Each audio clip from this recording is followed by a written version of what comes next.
Coucou mes choup-choup, comment allez-vous aujourd'hui? Moi très bien, je suis très heureuse de vous retrouver pour les box cubes. Je les ai reçus fin du mois de mai, si je ne me trompe pas. Du coup, pour les goodies, vous ne serez pas spoilés si vous abonnez maintenant. Voilà, c'est ce genre de petit décalage. Après, de toute façon, pour le contenu, c'est-à-dire le vrai contenu, ce qui nous intéresse, le livre, c'est vous qui faites la demande du genre ou du roman qui vous intéresse, c'est au libraire. Donc, ça, il n'y a pas de spoil réellement. Hein. Du coup, je propose de commencer par la cube originale, n'est-ce pas? La cube avec le livre de poche. Moi, je préfère la majuscule, donc je garde la seconde pour la fin. Je vous mets bien sûr le lien si vous voulez vous abonner dans la description, hein, comme d'habitude. Pour rappel, c'est une box avec des romans à l'intérieur, ou un roman de poche, ou un roman grand format. Et c'est un libraire qui vous les choisit avec amour selon vos critères. Je trouve le concept trop mignon. Du coup, pour la première boxonnette, où là il y a plein de petites choses. Alors, le fascicule, comme d'habitude, donc une très jolie madame qui est là. Je vous montre vite fait le contenu si vous voulez faire pause pour lire. Parce qu'en général, c'est quand même sacrément intéressant ce qu'il raconte. Hein. Voilà, on en est là. Je fais la seconde page. Alors de toute façon, il y a l'un d'entre vous qui le gagnera, hein, puisque j'ai certains items en double vu que j'ai deux box.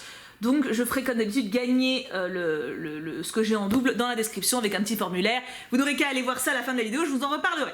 Du coup, petite préface, très bien, je ne lis pas de toute façon pour pas me spoil. Nous avons du thé noir et flocons de caramel. Marzette, ça c'est du thé bourgeois. Hein. Là nous sommes dans du thé de luxe. Très bien, ça plaira au catch. Nous en avons un second thé vert et fruits rouges. Très joli, voilà, bah, c'est du thé, hein, ma foi. Du bon thé bien préparé. Alors, nous avons du marque-page. Oh là, il y a plein de trucs ce mois-ci, je suis paumée. Marque-page cube et marque-page Corée à cœur. La française la plus célèbre de Corée du Sud dresse un portrait sans phare de son pays d'adoption. Je suppose que c'est pour des romans ou pour une maison d'édition, donc ils doivent en parler dans le fascicule. Très bien, et le petit marque-page cube que je trouve très joli. Pour le coup, ils ont toujours de très beaux marque-pages. Celui-ci, c'est directement celui de la box. Très bien, c'est toujours utile les marque-pages, hein, on est d'accord. On a une carte postale, comme d'habitude, parce qu'un des trucs que j'adore, c'est que si on a vraiment un coup de cœur pour le roman qu'on a reçu, on peut envoyer la carte postale au libraire pour le remercier. Moi, en général, je remercie par mail, parce qu'on peut également le faire par mail, et les cartes postales, je les garde. Ensuite, nous avons... il y a plein de choses. Un poster. Oh, attends, je vous le déplie. Est-ce que vous voyez quelque chose? Qu'est-ce que c'est que ce truc? Attends, parce que moi, il faut que je comprenne. Hein. Ah, c'est dans l'autre sens. À moins que les arbres sont au plafond. Voilà, au ciel, pas au plafond. Je suppose que c'est un toit de temple ou un toit de... Oui, ça doit être ça. C'est un toit de temple. Bah, écoute, franchement, c'est très joli. C'est un beau poster feng shui, tu vois. Alors ça, c'est mon nouveau truc. Dès que je vois un truc, genre une plante verte ou un caillou, je dis « Oh, c'est feng shui !» Voilà, bah ça, c'est feng shui, tu vois. Ça rentre dans la gamme. Et on a d'autres cartes, j'ai l'impression. 5 cartes poésie à lire, offrir, envoyer ou exposer. Il y a vraiment pas mal de trucs cette semaine. Hein. Alors, nous avons donc effectivement 5 cartes. Ils n'ont pas menti sur la quantité. Voyons cela. Première carte. Hop, il y a marqué quoi? 1000 aiguilles, le pain persiste. C'est de la poésie, donc je comprends pas tout. Hein. C'est trop subtil pour moi, trop subtil. Seconde carte. La voie, monter l'escalier du vide. D'accord? Tout va bien. Non mais on va pas D'accord. Un Piaf, qu'est-ce qu'il dit? Sur l'éventail, une pomme, la pige à casse. Non mais c'est trop poète pour moi là, c'est trop pour moi. Hein. Il nous en reste du coup 2 je crois, ou 1, je ne sais même plus où j'en suis. Oui, il en reste 2. Cueillir, le peintre pose son pinceau, voilà, bien sûr, c'est tout à fait logique, hein, parce que quand on cueille, on peint. Et on a un poiscaille qui dit « Le vent rit de l'eau, pensez à la dérive ». À la limite, celui-ci... Je peux comprendre l'état d'esprit qui dégage, quoi, mais les autres, oui, cueillir, le peintre pose son pinceau, je peut-être cueillir l'instant, je ne sais pas. Sur l'éventail, une pomme, la pige à casse, t'as l'impression c'est le jeu de McFly et Carlito, tu sais, où il faut dire 3 trucs qui n'ont rien à voir. C'est un peu ça, tu vois, mais bon, mais après, je n'ai pas la fibre poétique, hein. Moi la poésie, ça me passe au-dessus, hein, donc... Et il y a encore un truc... Voyage à Séoul, un éventail. Oh, on a un éventail. Ça me fait penser dans Mulan 2, il y a Lee, je crois, je sais plus comment il s'appelle, un des gardes qui dit je peux me vanter de vous éventer. Voilà, c'était sa blague, ça m'avait fait rire à l'époque. Attention. Oh, il est mignon. Il est cute, hein. En plus, alors ça, c'est pas dégueu parce que vu la chaleur, en ce moment, c'est pas mal. Il a l'air de marcher, par contre, il a l'air extrêmement fragile. Je pense que c'est limite plus un éventail pour la déco. Genre ça, à la Japan, il me dure 1 heure. Hein. Regardez le bois comme il est fin. Mais par contre, en déco, il rend vraiment bien. Ça fait feng shui, tu vois. Ça fait vraiment feng shui. J'aime bien. Je valide. Et attends, parce que c'est quand même pour ça qu'on a la box à la base, mon petit bouquin. commentaire de mon libraire, un texte fort et percutant à découvrir d'urgence, de Noémie. Merci Noémie. Voyons voir, qu'est-ce qu'elle m'a conseillé? J'ai oublié, parce que je demande à savoir d'abord pour pas avoir de livre que j'ai déjà, tu vois. Mais j'ai oublié, comme c'était il y a quelques semaines. À la brocante du cœur de Robert Cormier. Cormier, pardon Robert. Robert, c'est pas très jeune comme prénom, hein. Donc voilà, la couverture est très belle, ça fait très nostalgique poétique justement. Hein. Je voulais le résumer. Oupoudou, il est long. Trent ne fait que son travail, mais il le fait bien. Il le fait mieux que personne. Son travail consiste à interroger des suspects. Avec patience, intelligence, tact et malice, avec art, jusqu'à ce qu'ils avouent leur crime. Face à lui, ils finissent toujours par avouer. Trent a quelque chose d'irrésistible. Ça touche magique, disent les journaux.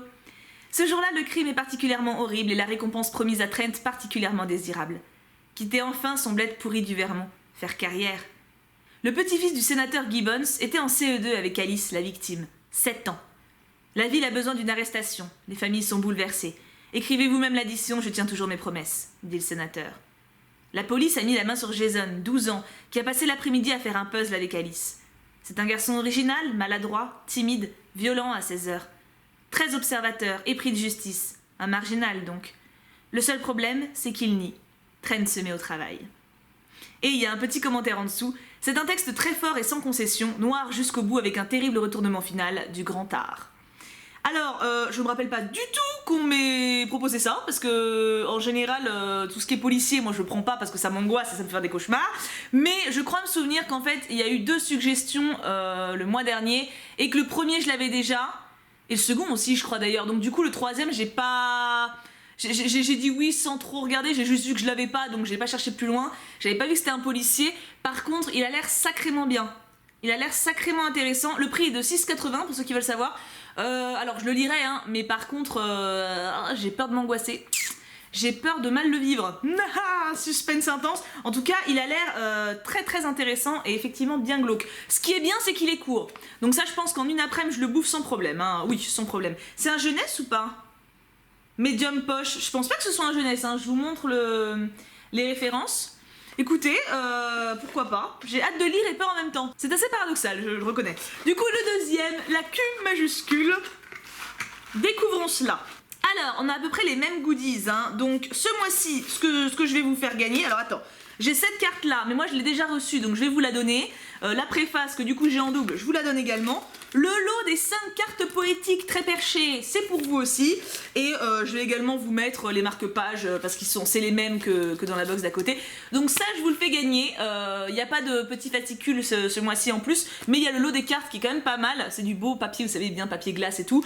Donc, je vous poserai une petite question dans un formulaire dans la description. Je tirerai une personne au sort dans les jours à venir. Et le gagnant devra simplement me donner son adresse par mail, voilà, tout simplement. Donc si vous êtes intéressé, répondez au formulaire dans la description.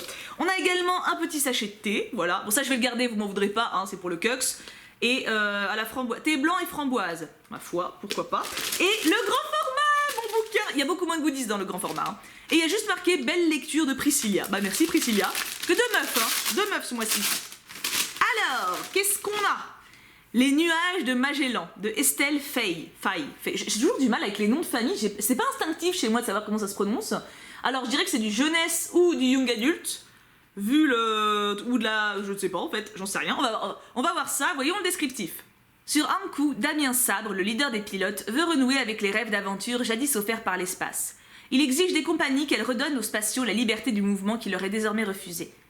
Aux confins de la Voie lactée, Dan, une jeune serveuse, chanteuse de blues à 16 heures, rêve de partir vers les étoiles. En attendant, elle travaille aux frontières, un rad miteux. L'espace, la mystérieuse Marie Red en vient. Habituée du bar de Dan, elle semble se cacher sur ce planétoïde oublié de tous. De qui et pourquoi? Dan aimerait lui poser la question. Lui, je me rappelle du résumé, je l'avais lu, j'avais été pas mal intéressée par le côté voyage dans l'espace, etc. Et les critiques sur Livre Addict étaient quand même bien bonnes. Donc, je suis curieuse, voilà, celui-ci m'intrigue. C'est pas forcément vers ça que j'irais spontanément, puisque, moi, tout ce qui est un peu futuriste dans l'espace, voyages spatiaux, vaisseaux spatiaux, tout ça... je trouve qu'il y a déjà bien à faire chez nous, tu vois. Mais pourquoi pas, ça peut être intéressant. Et ça me sort un petit peu de mon confort de lecture aussi, donc ça se tente. Et c'est aussi pour ça que j'ai accepté. Hein. C'est avec la recommandation du libraire et les avis positifs que j'ai vus, ça m'a convaincu. Donc, maintenant, question à 1000 €, peut-être pas quand même, on va dire à 1 centime. Hein, quel est votre livre préféré préférez entre les deux? À votre avis, lequel va plus me plaire? Et surtout, lequel vous tente le plus, vous? Est-ce que c'est plutôt le policier glauque qui a l'air très sympa ou le futuriste dans l'espace qui a l'air très sympa aussi? C'est pas du tout le même genre pour le coup. Je sors totalement de ce que je lis habituellement, mais c'est pas pour me déplaire. Du coup mes amours, on se laisse là, on se retrouve dès demain pour une prochaine vidéo et évidemment, je vous aime très fort, passez une très bonne journée et bien sûr, on n'oublie pas, pouka pouka pouka.